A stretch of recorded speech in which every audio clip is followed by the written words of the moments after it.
اگر استاد ہے اس کے شاگرد اس کا سفر نامہ بیان کرتے ہیں، اگر پیر اور شیخ ہے تو اس کے مرید اس کا سفر نامہ بیان کرتے ہیں، کوئی ادیب ہے تو وہ خود اپنا سفر نامہ لکھتا ہے۔ قربان جائیے، کریم آقا علیہ الصلوۃ والسلام کے سفر معراج پر سفر حضور نے کیا ہے، سفر نامہ رب نے بیان فرمایا اور اعلان فرمایا سبحان الذی، پاک ہے وہ ذات۔ اللہ تعالیٰ کس چیز سے پاک ہے؟ ہر کمزوری سے پاک ہے، ہر ضد سے پاک ہے، ہر ند سے پاک ہے، ہر بیماری سے پاک ہے، ہر عجز سے پاک ہے، ہر خوبی اور کمال اور قدرت کا مالک ہے۔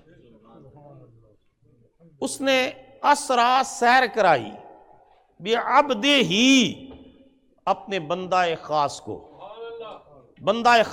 اسرا کے اندر بھی رات کے مختصر سے حصے میں سیر کرانے کا معنی پایا جاتا ہے، لیکن ساتھ لیلن کہہ کر کے یہ بھی بتا دیا کہ وہ رات کا انتہائی مختصر حصہ تھا جس میں اللہ پاک نے عبد خاص کو سیر کروائی۔ کہاں سے لے کر کے؟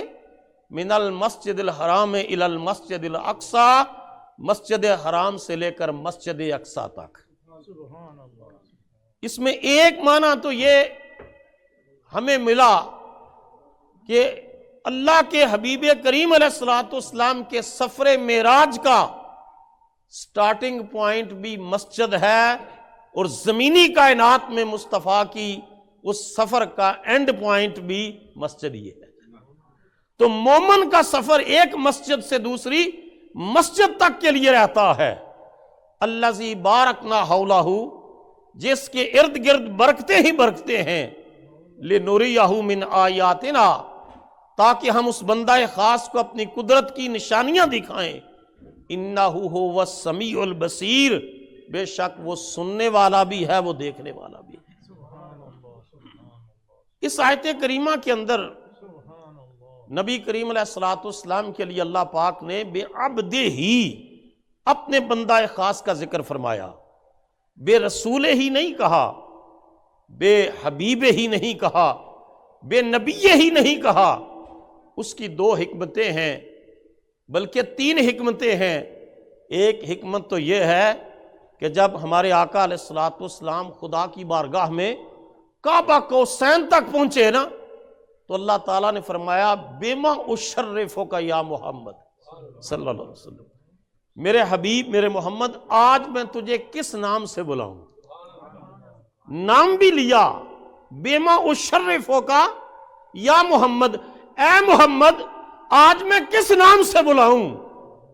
معنی یہ تھا کہ اگر تو میرے حبیب کہتا ہے تو میں یا ایھا النبی کہتا ہوں، تو کہتا ہے تو میں یا ایھا الرسول کہتا ہوں، میرے حبیب اگر تیری مرضی ہے تو میں یا ایھا المزمل کہتا ہوں، تیری خواہش ہے تو میں یا ایھا المدثر کہتا ہوں، تیری خواہش ہے تو میں یاسین کہتا ہوں، تیری خواہش ہے تو میں طٰہٰ کہتا ہوں، تیری خواہش ہے تو میں لعمرک کا کہتا ہوں۔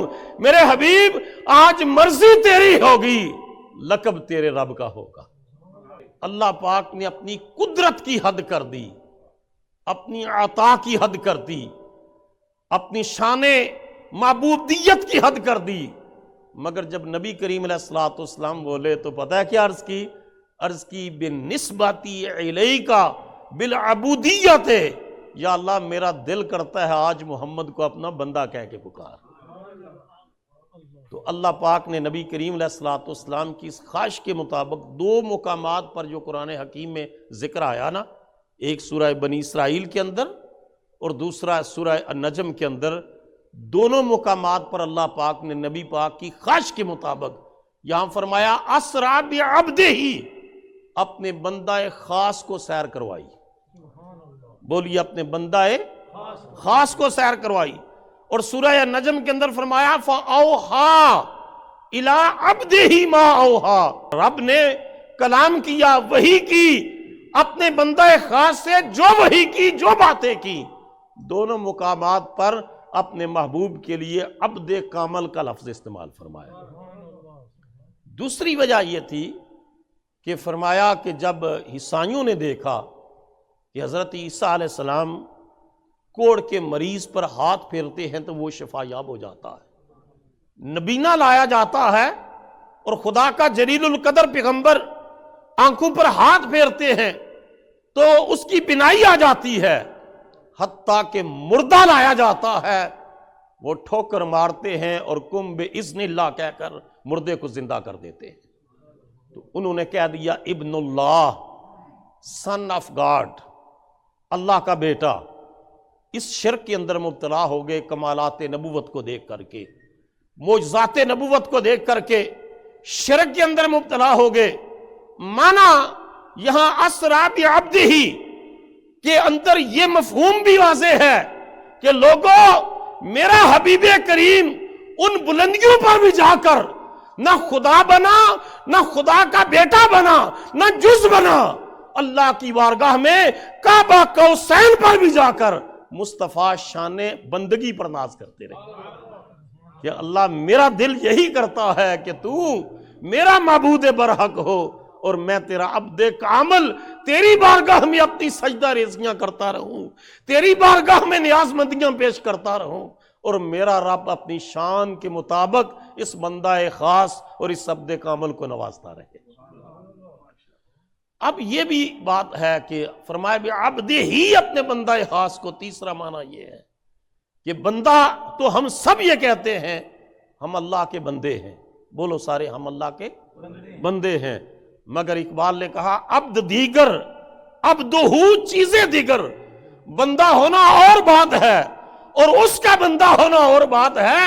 ہر کوئی دعویٰ کرتا ہے، ہر کوئی دعویٰ کرتا ہے میں اللہ کا بندہ ہوں، مگر قربان جائیے مصطفیٰ کی بندگی پر اللہ کہہ رہا ہے یہ میرے بندہ خاص ہے۔ اللہ تعالیٰ کی سنت یہ رہی ہے کہ اللہ تعالیٰ نبیوں کو نعمت معراج سے نوازتا رہا۔ مثلا حضرت ادریس علیہ السلام کے بارے میں قرآن حکیم کے اندر آتا ہے وَرَفَعْنَاهُ مَكَانًا عَلِيًّا، ہم نے ادریس علیہ السلام کو بلندیوں پر اٹھایا۔ ان کے بارے میں آتا ہے کہ ان کو سیر سماوات کروائی گئی، دوزخ اور جنت کا وزٹ کروایا گیا، اور جب ٹیمپریری وزٹ مکمل ہوا تو فرشتوں نے کہا حضور اب وزٹ مکمل ہو گیا ہے، تو حضرت ادریس علیہ السلام نے آگے سے فرمایا اللہ کا تو وعدہ ہے کہ جو جنت میں داخل کیے جائیں گے پھر نکالے نہیں جائیں گے، وَمَا هُمْ مِنْهَا بِمُخْرَجِينَ، جنت سے پھر نکالے نہیں جائیں گے۔ انہوں نے عرض کی حضور وہ وعدہ آخرت کا وعدہ ہے، یہ ایک ٹیمپریری وزٹ تھا۔ جب میرے اور آپ کے آقا تشریف لے کے گئے تو پوچھا گیا کہ آپ نے یہاں رہنا ہے یا واپس جانا ہے، تو حضور نے اس کائنات میں واپس آنا پسند فرمایا۔ وہ ہر عالم کی رحمت تھے، کسی عالم میں رہ جاتے، یہ ان کا کرم ہے، انہیں یہ عالم پسند آیا، انہیں حضور کو یہ جہاں پسند آیا۔ اور حضور چاہتے بھی یہ تھے کہ جیسا ماحول اور نظام دیکھا ہے میں خدا کی زمین کے اوپر ایسا نظام قائم کر دوں کہ جنت سے نکالا ہوا انسان دوبارہ جنت کا وارث بن جائے۔